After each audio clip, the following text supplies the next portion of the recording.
Trump hosts Zelenskyy and European leaders at White House to forge path toward Ukraine peace.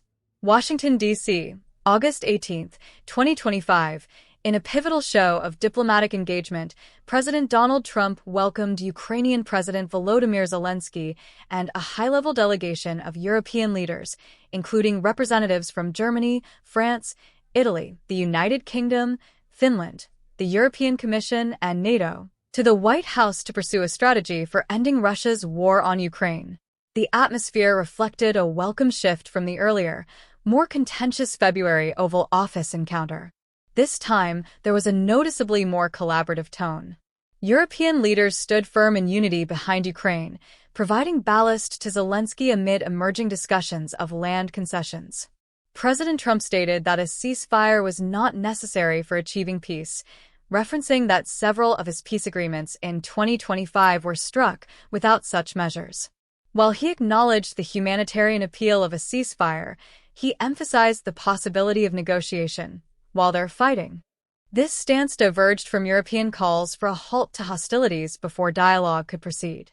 Trump floated the idea of offering Ukraine NATO-style security guarantees, not full membership, while suggesting that European allies would take on the bulk of this responsibility, with U.S. support as a complementary element.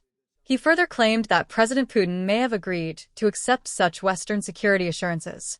The president broached the possibility of territorial exchanges with Ukraine, suggesting negotiations could reflect the current frontline positions. Zelenskyy and European leaders swiftly and unanimously rejected territorial concessions, particularly relating to Crimea and Donbass, as constitutionally and morally impermissible. In a poignant moment of cross-Atlantic solidarity, President Zelenskyy delivered a personal letter to First Lady Melania Trump, responding to her earlier appeal for peace in a letter to Vladimir Putin. Amid the diplomatic talks, Russian forces intensified drone and missile strikes on Ukrainian cities, including Kharkiv, Zaporizhia, Donetsk, and Kyiv, resulting in civilian casualties and further highlighting the urgency of reaching a settlement. While the meeting concluded without a formal agreement, it laid key groundwork. Trump suggested the possibility of a trilateral summit involving himself, Zelenskyy, and Putin, pending further arrangements.